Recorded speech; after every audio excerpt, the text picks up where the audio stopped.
Good morning students, welcome to GPS online classes. तो आज हमारा जो टॉपिक है वो है डाइजेशन ऑफ फूड की। हमने अब तक पढ़ा था सारे के सारे डाइजेस्टिव ऑर्गन्स के बारे में हमने यहाँ पर स्टडी की है। इसके अलावा हमने डाइजेस्टिव ग्लैंड्स के बारे में भी स्टडी की है। अब हम यहाँ पर देखेंगे कि हम जो फूड इनटेक करते हैं वो फूड किस तरह से डाइजेस्ट होता है। मीन्स जो कॉम्प्लेक्स फूड सब्सटेंसेज हम बॉडी में इनटेक करते हैं, माउथ में इनटेक करते हैं, वो हमारी बॉडी में जाकर किस तरह से सिंपलर सब्सटेंसेस के अंदर चेंज होते हैं। तो हमारा आज का जो टॉपिक है वो क्या हुआ, डाइजेशन ऑफ फूड। तो यहाँ पर हमें जो डाइजेशन पढ़ना है, किन किन फूड सब्सटेंसेस का हमें यहाँ पर डाइजेशन पढ़ना है वो है हम यहाँ पर देखेंगे डाइजेशन ऑफ कार्बोहाइड्रेट,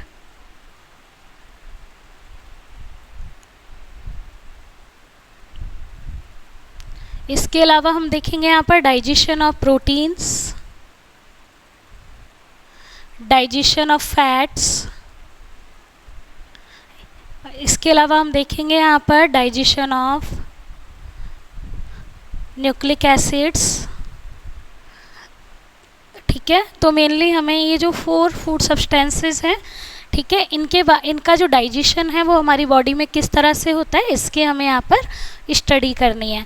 लेकिन सबसे फर्स्ट यहाँ पर जैसे हम जब डाइजेशन ऑफ फूड टॉपिक पढ़ेंगे तो जैसे कुछ टर्म आएंगी, जैसे polysaccharide, disaccharide, monosaccharide, peptide, polypeptide, peptones, proteases.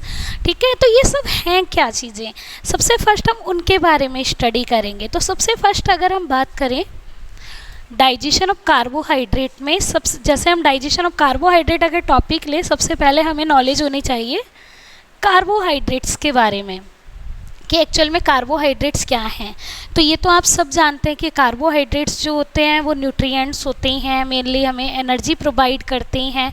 इसके अलावा इनमें जो मेन एलिमेंट्स होते हैं वो होते हैं कार्बन, हाइड्रोजन एंड ऑक्सीजन। इसके अलावा हम आगे इनमें ही जो कार्बोहाइड्रेट्स हैं इनके हम क्लासिफिकेशन की बात करेंगे। ठीक है, तो कार्बोहाइड्रेट का जो क्लासिफिकेशन है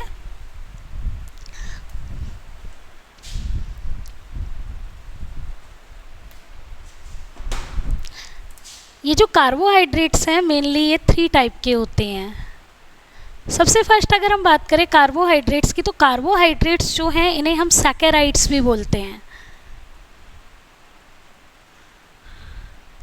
ठीक है, और सैकेराइड का मतलब होता है शुगर। जनरली जो कार्बोहाइड्रेट्स होते हैं उनका टेस्ट कैसा होता है, स्वीट होता है, शुगर जैसा होता है। ठीक है, तो कार्बोहाइड्रेट्स को मेनली क्या जनरली एक और नाम दिया गया है जो क्या है, सैकेराइड्स। और सैकेराइड्स को क्या बोला जाता है, शुगर्स। सैकेराइड का मतलब क्या होता है, शुगर। ये जो कार्बोहाइड्रेट्स हैं इन्हें मेनली 3 पार्ट्स के अंदर डिवाइड किया गया है, जो हैं मोनोसैकेराइड्स,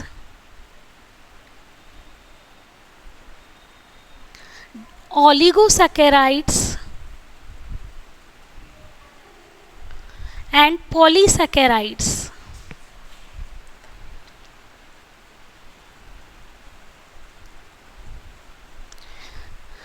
तो यहाँ पर ये जो कार्बोहाइड्रेट है इनका हम एक छोटा सा क्लासिफिकेशन लेकर चलेंगे, जिससे कि आपके डाइजेशन ऑफ फूड में जो टर्म दी हुई हैं पॉलीसैकेराइड, ओलिगोसैकेराइड या डाइसैकेराइड, जो भी टर्म है वो आपके समझ में भी आती रहे। तो सबसे फर्स्ट कार्बोहाइड्रेट जो होता है उसका फर्स्ट टाइप है मोनोसैकेराइड्स। तो मोनोसैकेराइड्स जो होते हैं उनमें जो नंबर ऑफ कार्बन एटम है जिसे हम N से रिप्रेजेंट करेंगे ये होते हैं 3 to 9।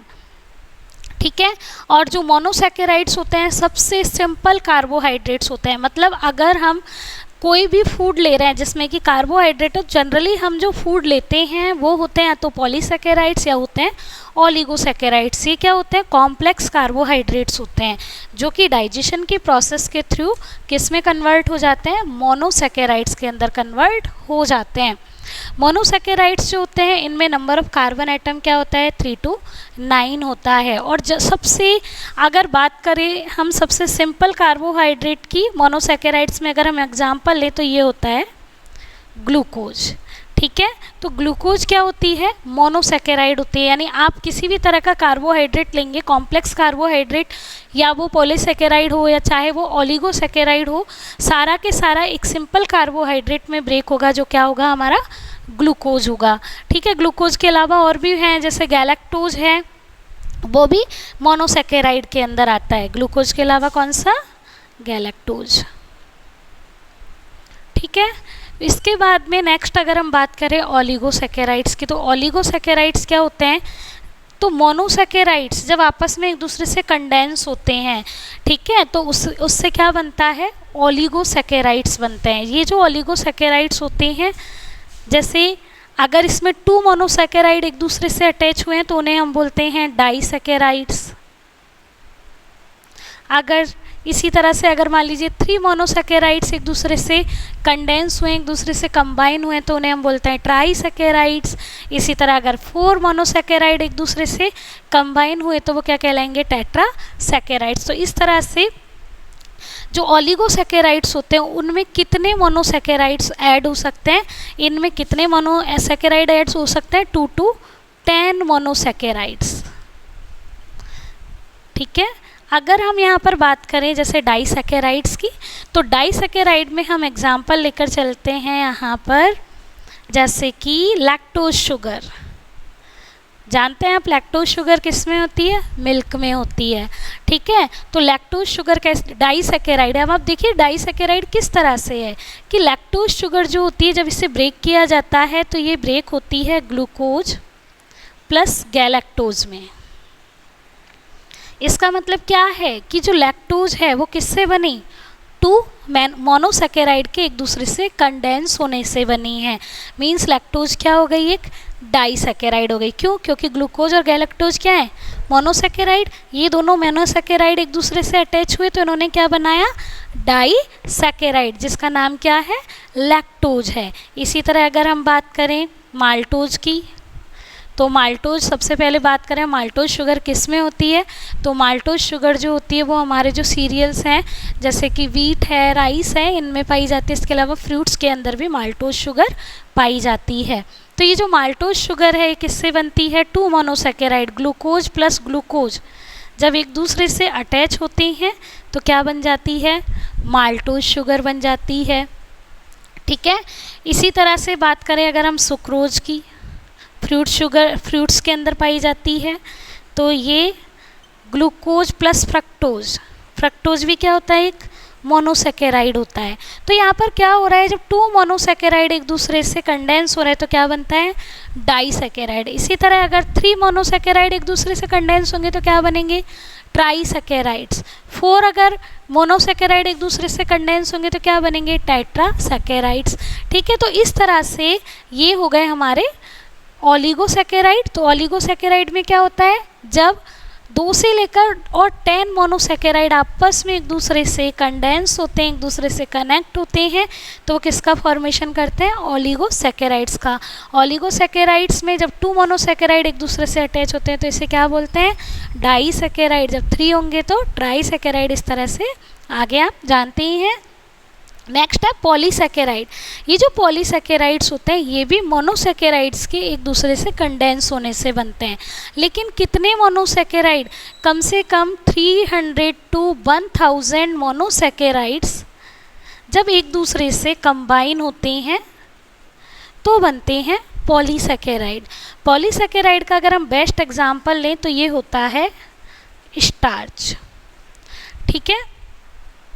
तो जनरली हम जो कार्बोहाइड्रेट के फॉर्म में जो फूड लेते हैं, ठीक है, जैसे कि हमने पोटैटो लिया, राइस लिया, तो हमने स्टार्च लिया, तो स्टार्च क्या है, एक पॉलीसैकेराइड है। तो ये पॉलीसैकेराइड किस में ब्रेक होगा, ये पॉलीसैकेराइड अपने सबसे सिंपलर कार्बोहाइड्रेट में चेंज होगा जो क्या होते हैं, मोनोसैकेराइड्स। तो पॉलीसैकेराइड्स किस में ब्रेक होगा, मोनोसैकेराइड, मतलब किस में, ग्लूकोज के अंदर ये चेंज हो जाएगा।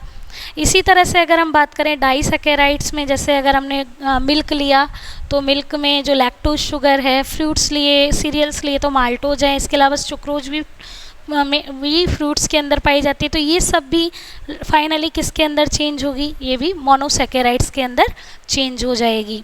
ठीक है। तो ये होती हैं, ये जो टर्म है ये अब आपको आनी चाहिए कि एक्चुअल में मोनोसेकेराइड या ओलिगो या डाइसेकेराइड या फिर पॉलीसेकेराइड्स ये सब क्या चीज़ें होती हैं।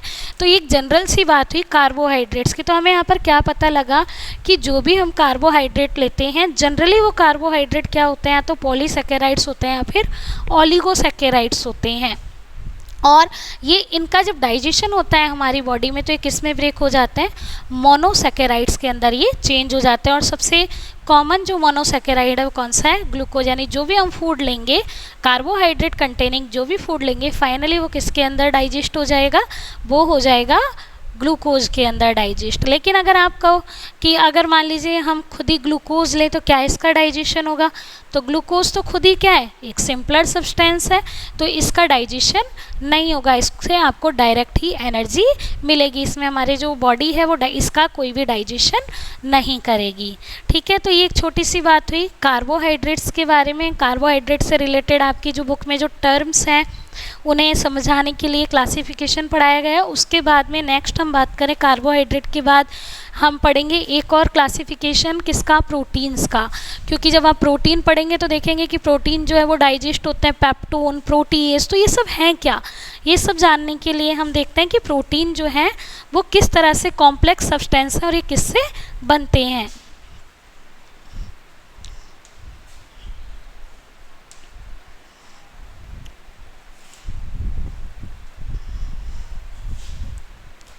तो देखिए जो प्रोटीन्स होते हैं,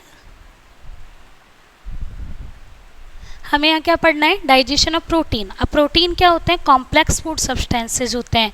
और हम जानते हैं डाइजेशन में क्या होता है, कॉम्प्लेक्स फूड सब्सटेंस किस में ब्रेक होता है, सिंपलर फूड सब्सटेंसेज के अंदर ब्रेक होता है। तो यहाँ पर अगर हम बात करें कि हमने कोई भी प्रोटीन कंटेनिंग फूड लिया, जैसे हमने मिल्क लिया, जैसे कि हमने पल्सेस ली, हमने एग लिया, तो ये हमारी बॉडी में जब डाइजेशन की प्रोसेस होगी तो ये किस सिंपलर सब्सटेंस में ब्रेक होंगे, तो वो सिंपलर सब्सटेंस होता है एमिनो एसिड। क्योंकि प्रोटीन्स जो हैं वो एक्चुअल में किससे मिलकर बने होते हैं, एमिनो एसिड से। अब हम एक छोटी सी बात करें, प्रोटीन्स जो है, जैसे कि हमने देखा प्रोटीन्स जो है वो फाइनली जब डाइजेशन होगा तो वो किस में चेंज हो जाएंगे, वो लास्ट फाइनली वो डाइजेस्ट हो जाएंगे एमिनो एसिड्स के अंदर। लेकिन ये डायरेक्ट प्रोटीन्स जो है वो डायरेक्ट अमीनो एसिड से नहीं, प्रोटीन जो है वो डायरेक्टली अमीनो एसिड्स में चेंज नहीं होंगे, इसके बीच में भी कई और जो फूड सब्सटेंसेज है उनका फॉर्मेशन यहाँ पर होगा। तो जनरली होता क्या है, जो प्रोटीन्स होते हैं वो किससे बने होते हैं, एमिनो एसिड से। और एमिनो एसिड जो है इनकी स्ट्रक्चर आप जानते हैं, सी एक जो कार्बन होता है इससे एक तरफ एल्किल ग्रुप होता है, एक तरफ हाइड्रोजन अटैच होगा यहाँ पर, ठीक है, एक तरफ होता है COOH ग्रुप और एक तरफ होता है इसमें एमिनो ग्रुप। क्योंकि नाम से पता लग रहा है अमीनो एसिड, तो NH2 अमीन ग्रुप होता है, ये होता है हमारा अमीन ग्रुप। और COOH जो होता है वो हमारा होता है कार्बोक्सिलिक एसिड, ठीक है। तो ये जो है इनसे मिलकर क्या बने हमारे एमिनो एसिड। तो जब एमिनो एसिड्स एक दूसरे से कंडेंस होते हैं तब किसका फॉर्मेशन होता है, प्रोटीन्स का फॉर्मेशन होता है। अब बीच में इसके अलावा और भी टर्म आएंगी, जैसे आएगा पेप्टाइड्स, पॉलीपेप्टाइड्स,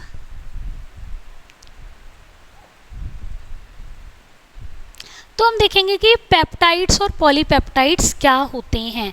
तो पेप्टाइड्स क्या होते हैं, जब अमीनो एसिड्स एक दूसरे के साथ में कंडेंस होते हैं, एक दूसरे के साथ में अटैच होते हैं, तो जो बॉन्ड बनते हैं उन्हें हम बोलते हैं पेप्टाइड बॉन्ड।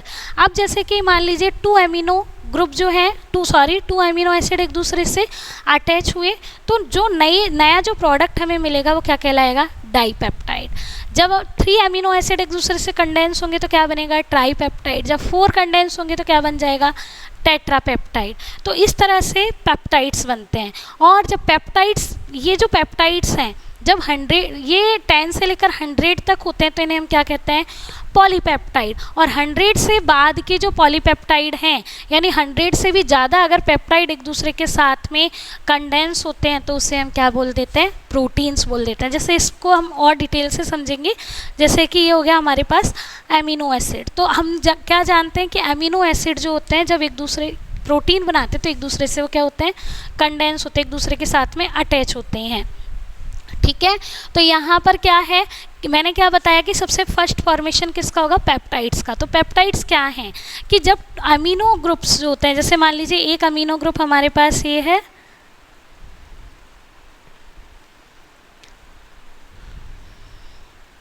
ठीक है, ये भी अमीनो एसिड है, और एक और अमीनो एसिड है हमारे पास,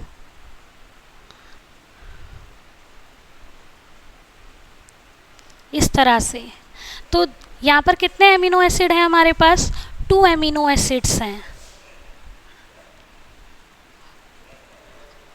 तो ये 2 अमीनो एसिड एक दूसरे से किस तरह से अटैच होंगे, इसमें होती कंडेंसेशन की प्रोसेस, जिसमें सबसे फर्स्ट एक वाटर मॉलिक्यूल जो है उसका लॉस होगा। तो COOH में से OH निकल जाएगा और H में से NH2 में से क्या चला जाएगा, H। जैसे कि हमने पहले जो चैप्टर पढ़ा था जिसमें कि हमने पॉलीमराइजेशन पढ़ा था, कंडेंसेशन, नायलॉन पढ़ा था, एथिलीन, इसके अलावा टेरिलीन वगैरह हमने पढ़े थे, तो हमने इस तरह से कंडेंसेशन किया था ना। तो उसी तरह से यहाँ पर कंडेंसेशन होगा। तो देखिए ये क्या बनेगा, RCH NH2 CO। अब यहाँ से एक H गया, कितना H बचा, एक H बचा, CONH CHR, और ये एज इट इज हमने रख दिया। तो ये जो बॉन्ड बनता है ना CONH बॉन्ड, जिसके थ्रू 2 अमीनो एसिड एक दूसरे से कंबाइन हुए, इस बॉन्ड को हम क्या कहते हैं, पेप्टाइड बॉन्ड कहते हैं। ठीक है, तो ये हुआ हमारा, मतलब 2 अमीनो एसिड एक दूसरे से कंबाइन हुए तो क्या बना, डाइपेप्टाइड। तो इसी तरह अगर 3 कंबाइन होंगे, 3 अमीनो एसिड एक दूसरे से पेप्टाइड बॉन्ड के थ्रू कंबाइन होंगे तो क्या बन जाएगा, ट्राईपेप्टाइड। अगर 4 अमीनो एसिड एक दूसरे से कंबाइन होंगे तो क्या बन जाएगा, टेट्रापेप्टाइड बन जाएगा। ठीक है, तो इस तरह से हमारे पेप्टाइड्स बनते हैं। फिर हम बात करें व्हाट आर पॉलीपेप्टाइड्स की, जब 10 से लेकर 100 तक अमीनो एसिड एक दूसरे से पेप्टाइड बॉन्ड के थ्रू कनेक्ट होते हैं तो उसे हम क्या कहते हैं, पॉलीपेप्टाइड कहते हैं। देखो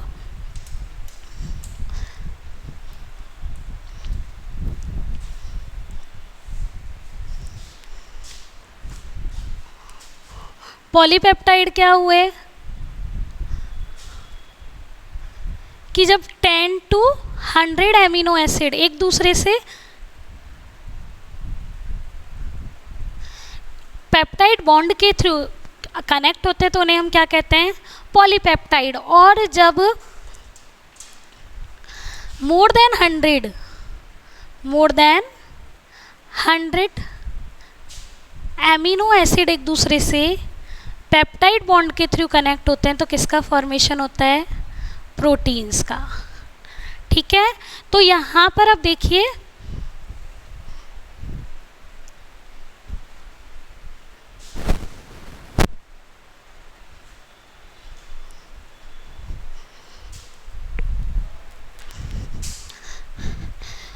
तो यहाँ पर अब देखिए हम अगर डाइजेशन ऑफ प्रोटीन पढ़ें तो क्या देखेंगे कि जब हम कोई भी प्रोटीन फूड खाते हैं, प्रोटीन इनटेक करते हैं, तो जो प्रोटीन है वो किस में ब्रेक होगा, वो ब्रेक होगा किस में, पेप्टाइड्स में, पॉलीपेप्टाइड में। पॉलीपेप्टाइड किस में ब्रेक होंगे, पेप्टाइड्स में, और पेप्टाइड्स किस में ब्रेक होंगे, एमिनो एसिड्स में। लेकिन हम यहाँ पर एक और बात करते हैं कि जब प्रोटीन्स का डाइजेशन होता है तो बीच में हमें एक टर्म और देखनी है, प्रोटियोजेज एंड पेप्टोन्स। जब प्रोटीन डाइजेस्ट होते हैं सबसे पहले वो फॉर्मेशन करते हैं प्रोटियोजेज एंड पेप्टोन्स का। छोटी छोटी प्रोटीन जो चेन्स होती है उन्हें हम बोलते हैं प्रोटियोजेज एंड पेप्टोन्स। इसके बाद में ये ब्रेक होता है पॉलीपेप्टाइड्स। पॉलीपेप्टाइड्स से बनते हैं फिर पेप्टाइड्स, और पेप्टाइड्स फिर किस में ब्रेक होंगे, एमिनो एसिड्स में ब्रेक होंगे। और इन सबको ब्रेक कौन करेगा, इन सबको ब्रेक करने वाले क्या होंगे, एंजाइम्स होंगे। ठीक है, उन एंजाइम्स के बारे में भी हम यहाँ पर स्टडी करेंगे। तो ये हुआ प्रोटीन्स के बारे में कि प्रोटीन्स जो हैं वो किस सीरीज़ में डाइजेस्ट होंगे। इसके बाद अगर हम बात करें डाइजेशन ऑफ फैट की, तो जो फैट होती है वो डाइजेस्ट होती हैं, फाइनली ब्रेक होती हैं फैटी एसिड प्लस ग्लिसरॉल में। ठीक है, यानी अगर हम फैट का डाइजेशन पढ़ेंगे तो फाइनली फैट का डाइजेशन कहाँ होता है, ड्यूडेनम में। तो ड्यूडेनम में हम फाइनल हमारे पास प्रोडक्ट क्या आएगा, fatty acid plus glycerol. Next अगर हम बात करें डाइजेशन ऑफ न्यूक्लिक एसिड्स की, तो आप जानते हैं न्यूक्लिक एसिड क्या है, डीएनए एंड आरएनए। पहले तो बात आती है कि ये किन फूड सब्सटेंसेस में मिलते हैं। तो न्यूक्लिक एसिड जो है वो जनरली जो मीट होते हैं या जो हमारी वेजिटेबल है जैसे कि स्पिनच है, ब्रोकोली है, इनके अंदर ये पाए जाते हैं। तो न्यूक्लिक एसिड का अगर हम देखें तो हम जानते हैं, हमने पहले भी इसके बारे में पढ़ा है कि जो न्यूक्लिक एसिड हैं वो मेनली किससे बने होते हैं। न्यूक्लिक एसिड जो हैं ये बने होते हैं, जैसे न्यूक्लिक एसिड में हम एग्जांपल क्या लेते हैं, डीएनए एंड आरएनए। हमारे न्यूक्लिक एसिड कौन से हैं, डीएनए एंड आरएनए। तो न्यूक्लिक एसिड जो है वो किससे बने होते हैं, ये बने होते हैं सबसे फर्स्ट पेंटोज शुगर, इसके अलावा नाइट्रोजन बेस, ठीक है, और साथ में बने होते हैं ये फॉस्फेट ग्रुप। तो फॉस्फेट ग्रुप, नाइट्रोजन बेस और पेंटोज शुगर, ये मिलकर क्या बनाते हैं, न्यूक्लिक एसिड बनाते हैं। ठीक है, पेंटोज शुगर जो है ये होती है राइबोज शुगर। आरएनए में तो ये कौन सी शुगर होती है, राइबोज शुगर, और डीएनए में ये कौन सी होती है, डीऑक्सीराइबोज शुगर।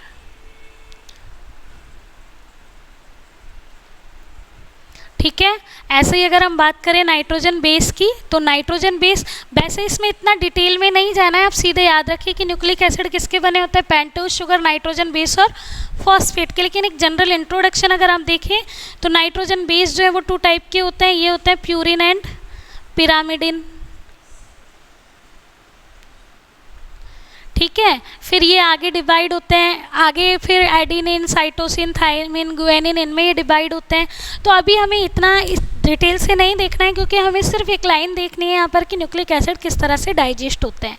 तो हमने क्या देखा, न्यूक्लिक एसिड किसके बने होते हैं, पेंटोज शुगर, नाइट्रोजन बेस और फॉस्फेट के। तो न्यूक्लिक एसिड जो हैं, सबसे फर्स्ट अगर हम न्यूक्लिक एसिड कंज्यूम कर रहे हैं, मतलब ऐसा फूड कंज्यूम कर रहे हैं जिसमें कि न्यूक्लिक एसिड्स हैं, तो वो किसके बने हैं, पेंटोज शुगर, नाइट्रोजन बेस और फॉस्फेट के। तो अब ये किस में कन्वर्ट होंगे, ये और सिंपलर जो फूड सब्सटेंस है उसमें कन्वर्ट होंगे।